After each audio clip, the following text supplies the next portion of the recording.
Welcome to Sovereign Souls, a special podcast sponsored by the Spirit Release Academy with your hosts, Jonno and Andy Porter.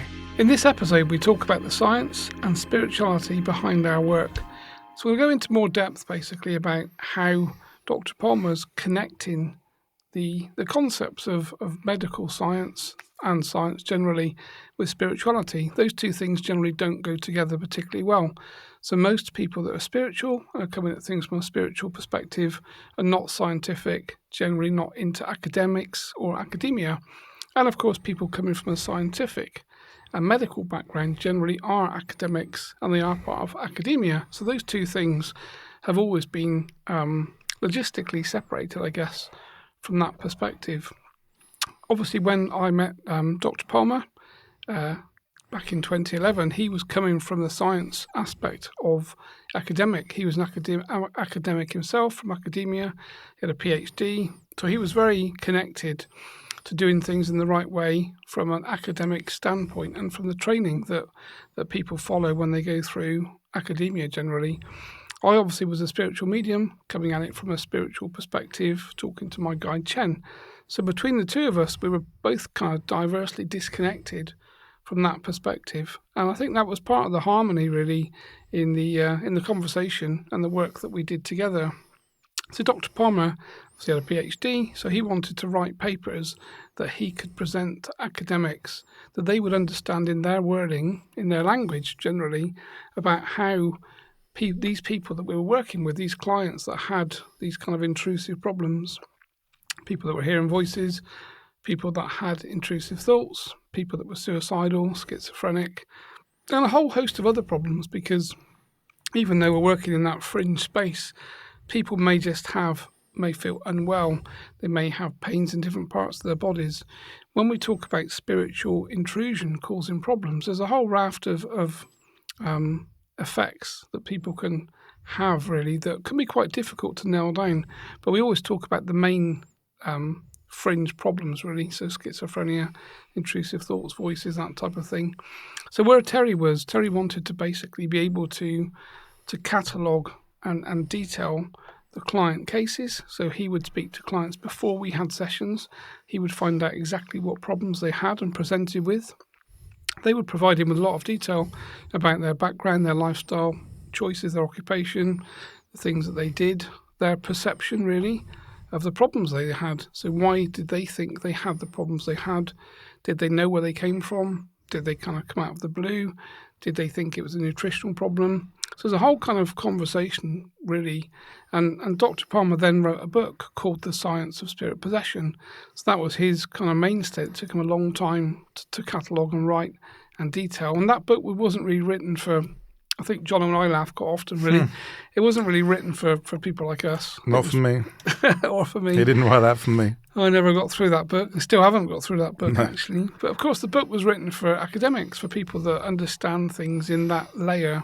The wording, the choice of wording and narration is, again, very intellectual for those sorts of people, which is why he called it the science of spirit possession, because it was around why spirit possession happens, how it happens from a spiritual perspective, but of course where that kind of links into and dovetails into academia, really.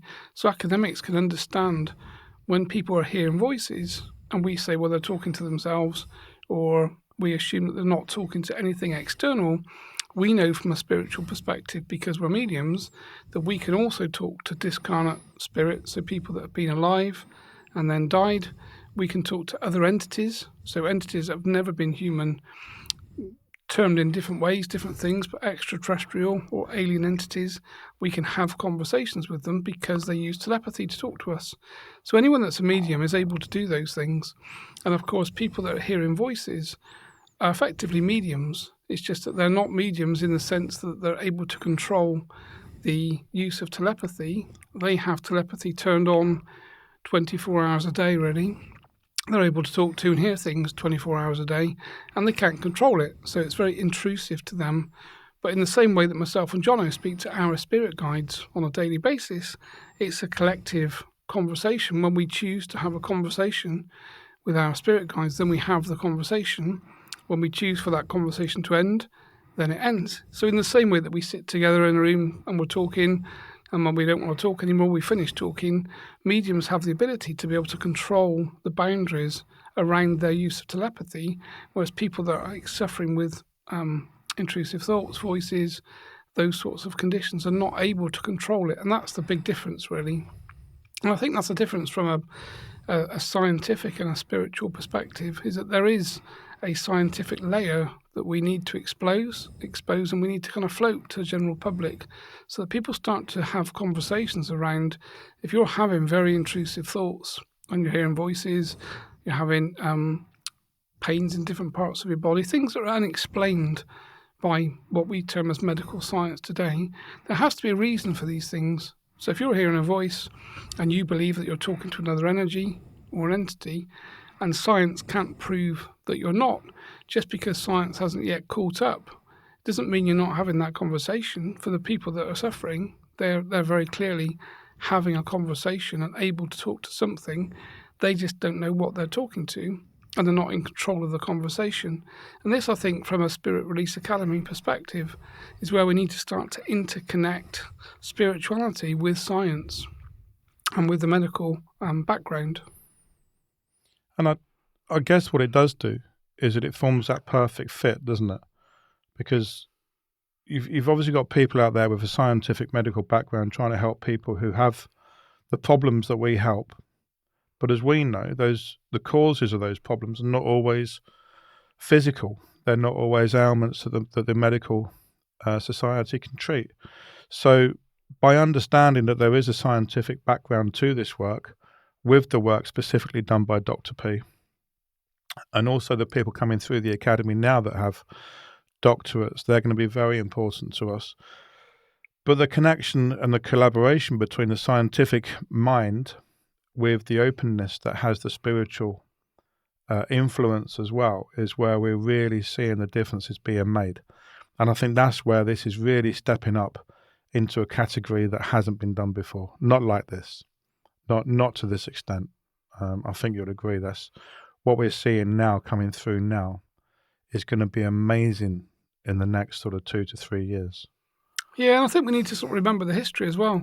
So whilst Dr. Palmer was obviously working in that sort of medical scientific world, one of his dear friends was Dr. Alan Sanderson, and he was the head of UK psychiatry. So he was a psychiatrist, board certified. He'd retired. He wasn't really able to have the conversations with Dr. Palmer that he wanted to when he was actually working in practice.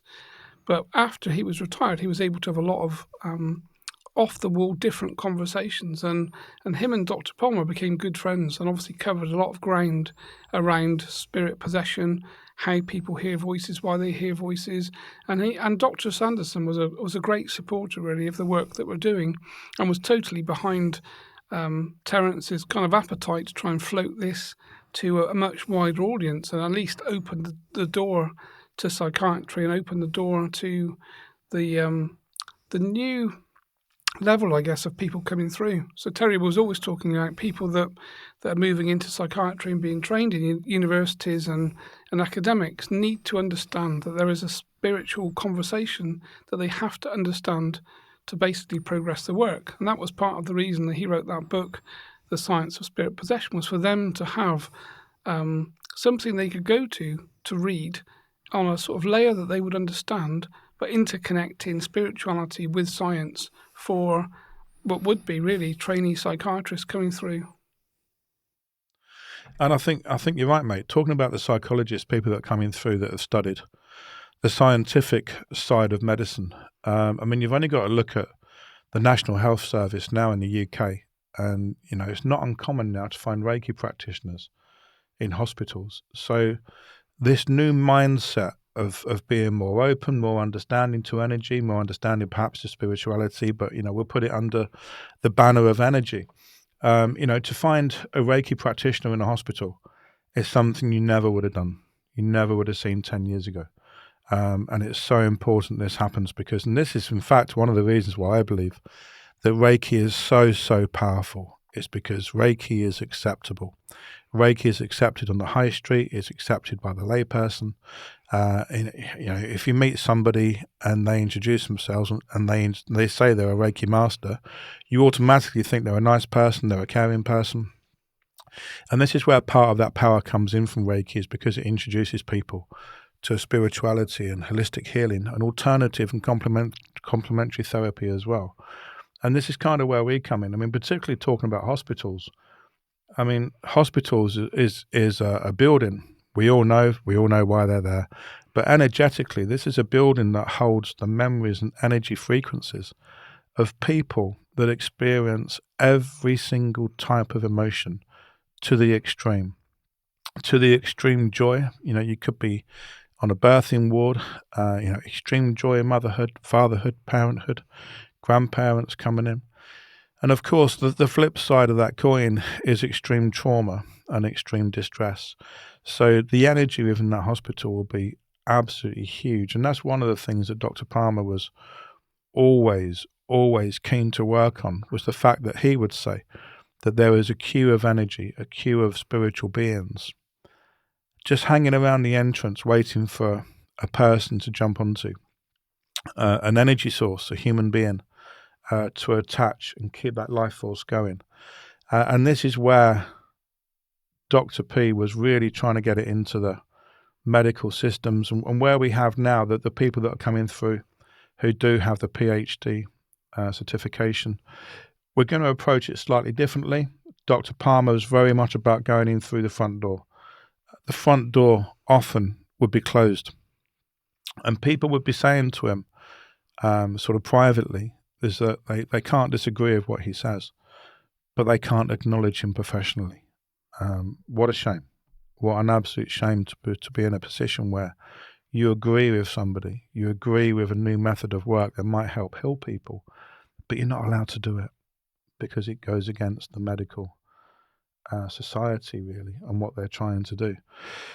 So this is where we're working. We're trying to get the papers worked to prove the scientific facts behind the work that we do, behind the clearings that we do.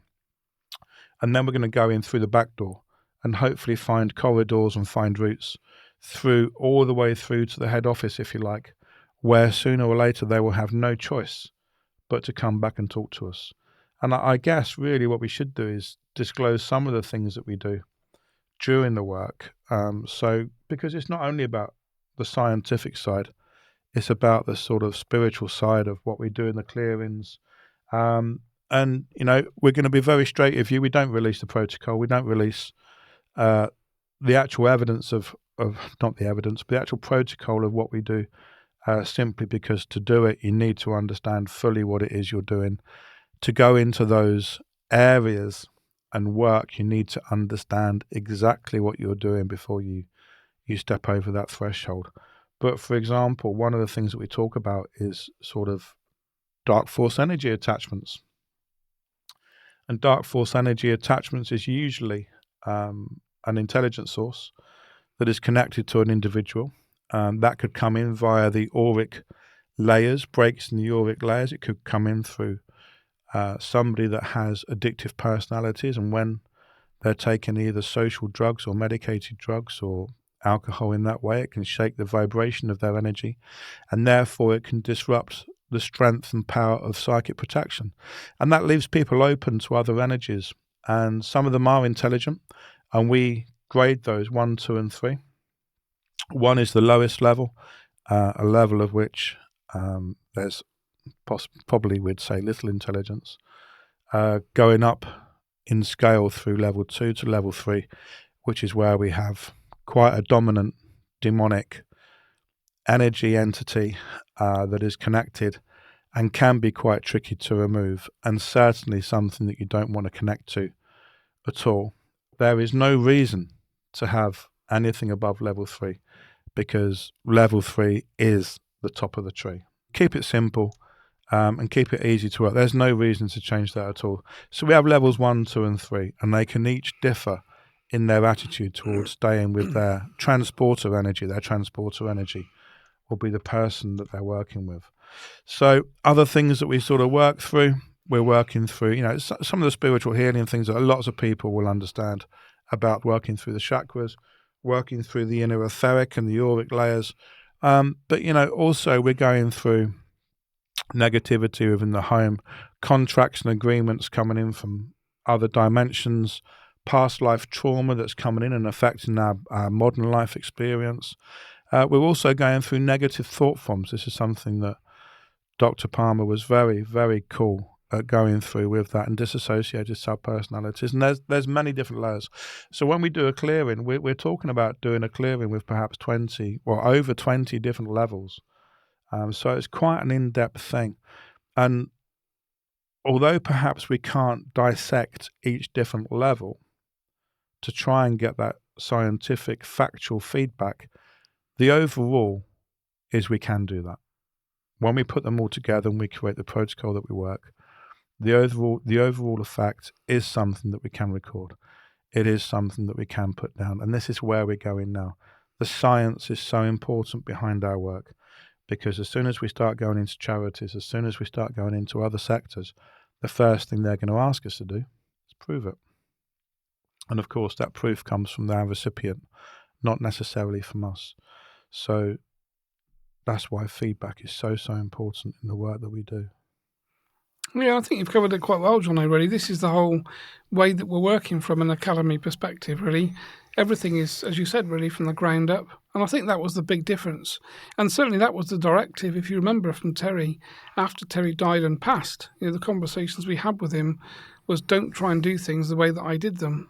Terry was trying to, as you said, go in through the front door, try to to highlight and surface research papers into academia and show them the output. But of course, it's quite a difficult conversation to have, and there's lots of doors that are closed before you even attempt to open them, really. I think the way that we're looking to do things is to collate the information, to train as many practitioners as we can to do the work. Those practitioners will be working with clients and recipients in the way that they do the work. And then, of course, what happens from that perspective is the client's family gets to see the work as it happens. They get to see the way it's worked, the level of healing that's coming about. And, of course, that becomes the conversation. So when people start to ask, I'm hearing voices, I've got a mental health problem, what do I do and where do I go? In our world, what we want them to do is to have a clearing with a certified SRA practitioner first. One, because it's very cheap. Secondly, because it's very quick. So within an hour, potentially, if it's a spiritual problem or a problem that has a spiritual source, that SRT practitioner will have probably made a huge difference for that person, if not completely resolving the problem, certainly taking them on that healing trip and journey. And of course, this can be done so quickly. And again, it's remote, so there's no going in to see anybody, booking appointments. It's literally find a practitioner off of the SRA website that's certified, connect with them, book an appointment, pay a very, very small amount of money compared to the cost of traditional medical care, and then, of course, to receive an intervention by that practitioner. So I think the model that we're working with is good, it's quick, it's professional, and like you said, Jonno, we need to just basically dovetail the spiritual and the scientific communities in together so that we start to work with them. They can then look at our research. We can actually come up with research projects where we work together. And I think that's where Terry was. Terry was looking for people in these different sectors, in the medical industry and in the scientific community, to actually dovetail in and to connect with him and actually to spin up a research project to either prove the efficacy of what we do or disprove it. Because again, from our perspective, we know it works. So we're coming at it from we've done thousands of cases, have thousands of clients, and we know this works. But from a scientific perspective, this is still yet to be documented and proved. So we're trying to find a way to actually prove the efficacy of what we do and how we do things, and the fact that the interventions work. And that is quite a motivational place to be. And I guess this is kind of what gets myself and John out of bed every day, basically. Absolutely. And that's the thing. So, if you do work in this field, if you do work in the psychological field, if you are qualified, into looking at this and able to analyse and work down the fact base, if this is something that interests you, please get in touch with the Spirit Release Academy. We want to talk to you This is so important that it goes out throughout the world, because we do see the differences. For a very quick example, and this is something that we'll go into in more detail in a later podcast, but we're going to do one on client journeys and the stories of healing. But very quickly, there was a case that I worked with my guide White Hawk, and there was a young lady in her 20s who had done the Ouija board, and within hours of doing the Ouija board, she was speaking in a different language. She wasn't sleeping. She was shouting, swearing. She moved back in with her parents to try and get help. Couldn't get help anywhere. And within an hour of doing the clearing work, she was clear. And this is the sort of thing that we need to document, because, without the spiritual intervention, that was somebody that was going to go down the medication route. And I think we all know where that person would have ended up, who his voice is shouting out, speaking in different languages. So it's vitally important we move this work forward. So the science is there. The science can be proven, and we are looking to blend, and as Andy says, dovetail the spiritual into the science as smoothly as possible. And if you can help us achieve that, that would be greatly appreciated. And please get in contact with us. Yeah, I think that's where we are. I think we're at the point really where, from a facilitation perspective, mediums really, I mean, Jonno and I are both mediums, and we consider the medium role to be easy because we're a professional. We've been doing it for a long time and we're good at what we do. But for us to go into a trance, allow our guides to come in and to communicate with a facilitator is obviously an easy process. Holding sovereignty whilst you do that is the test really, and that's the test that all the mediums have in this work, is day after day after day, maintaining a spiritually sovereign connection and a purposeful, positive connection to their spirit guide, because the spirit guide is the one that's doing the work. But interestingly, the facilitation role, of course, is key, because what we've got with the facilitators is a different type of person, someone that maybe not necessarily spiritual in the way that we're spiritual, maybe someone coming from a different background generally. And this is where we find that these people actually bring quite a lot to the table that we don't generally see from a spiritual perspective. A lot of people that are facilitators are coming from hypnosis. They're used to talking to clients. They're used to connecting to the client's higher self and having communication and conversations with the higher self of their clients to work over the issues that they have, and obviously perform a level of healing and kind of repair really from a spiritual perspective, I guess, to the client that's presenting with the problem. So we find that facilitators that come from the academic backgrounds are actually better from our perspective, because they're very used to questioning things in a certain way. They're used to dealing with clients face to face. So hypnosis practitioners, Reiki practitioners, people coming from psychiatry and academics make a great facilitator really from our perspective. And I think that's what makes this work so interesting really for myself, and probably Jonno too, is that we've got this kind of, again, these two completely different practitioners. We've got the mediums that generally come from a very spiritual kind of background without the woo-woo aspect, effectively. And then we've got these kind of academics that come in with PhDs that are completely different personality, completely different person, but they bring a lot to the table that's very different from the mediums. Would you say that's right, mate? I think that's very, yeah. I mean, they're two completely different animals in that sense, aren't they? And this is why it works so well, is because there has to be a huge amount of trust between the medium and the facilitator and the medium. And this is why the sort of training is so important, to really understand what it is you're going into. And that's really where we are with this. The facilitation is so important. They're the managers of the clearing.